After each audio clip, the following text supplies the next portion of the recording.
तनाव के चलते वैश्विक स्तर पर ईंधन की सप्लाई चेन बुरी तरह प्रभावित हुई है।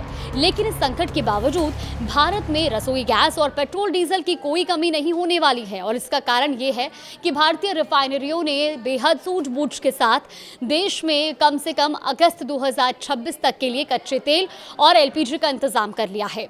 नमस्कार, आप देख रहे हैं न्यूज़ 18 का डिजिटल प्लेटफॉर्म और आज हम जागृति के साथ मुद्दे की बात में बात करेंगे मिडिल ईस्ट में तनाव और साथ ही भारत में कितनी मात्रा में ईंधन उपलब्ध है, कब तक ये पर्याप्त रहेगा। देखिए, जानकारी के अनुसार हाल के हफ्तों में भारतीय कंपनियों ने Abu Dhabi national oil company यानी कि ADNOC और अन्य वैश्विक विक्रेताओं से कच्चे तेल और एलपीजी के रिकॉर्ड खरीदारी की है और इसी वजह से देश की घरेलू ज़रूरतों को अगस्त तक पूरा करने की व्यवस्था सुनिश्चित हो चुकी है।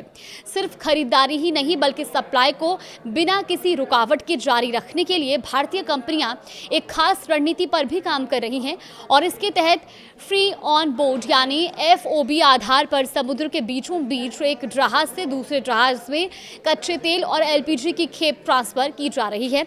इस प्रक्रिया को शिप टू शिप ट्रांसफर कहा जाता है। इसके लिए ADNOC अपने फुजिराहा स्टोरेज और जिक्रू और दास द्वीप से कच्चे तेल की खेप भारतीय रिफाइनरियों तक पहुंचा रहा है, तो वहीं मलेशिया और ओमान के सोहार क्षेत्र में भी रीलोडिंग की सुविधा उपलब्ध कराई जा रही है। अब भारत के लिए एलपीजी की मुख्य लोडिंग फिलहाल सोहार से की जा रही है।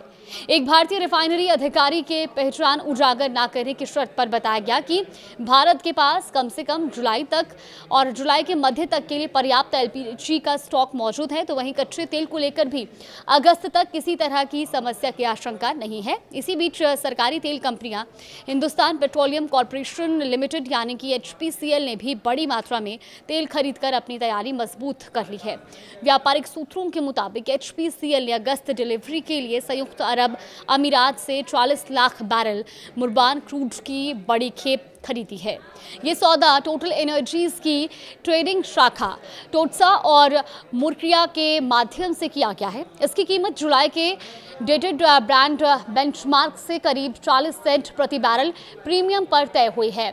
अब दिलचस्प बात यह है कि इससे महज एक हफ्ते पहले HPCL ने अपनी 1,80,000 बैरल प्रतिदिन क्षमता वाली राजस्थान रिफाइनरी के लिए ब्राजील और पश्चिम अफ्रीका से भी 20 लाख बैरल कच्चा तेल खरीदा था। यानी कंपनी लगातार अलग अलग स्रोतों से आपूर्ति सुनिश्चित करने में जुटी हुई है और सिर्फ HPCL ही नहीं बल्कि इंडियन ऑयल कॉर्पोरेशन यानी कि IOC और Mangalore refinery and petrochemicals limited यानी कि MRPL जैसी बड़ी भारतीय कंपनियों ने भी स्पॉट टेंडर के जरिए तेजी से खरीदारी की है। दरअसल मिडिल ईस्ट में संघर्ष शुरू होने के बाद भारत ने अपनी ऊर्जा रणनीति में समय रहते बदलाव कर दिया। पारंपरिक खाड़ी देशों पर निर्भरता कम करते हुए भारत ने लैटिन अमेरिका और अफ्रीका से कच्चे तेल का आयात बढ़ाया। साथ ही सऊदी अरब से भी लगातार बैकअप सपोर्ट मिल रहा है। यानी ये साफ है कि वैश्विक स्तर पर भले ही ऊर्जा आपूर्ति को लेकर अनिश्चितता बनी हुई हो, लेकिन भारत ने समय रहते खरीदारी, वैकल्पिक स्रोतों और बेहतर लॉजिस्टिक रणनीति के जरिए अपनी ऊर्जा सुरक्षा को मजबूत किया है। यही वजह है कि मौजूदा हालात में देश में पेट्रोल, डीजल और रसोई गैस की उपलब्धता को लेकर फिलहाल चिंता की कोई बड़ी वजह नजर नहीं आती है।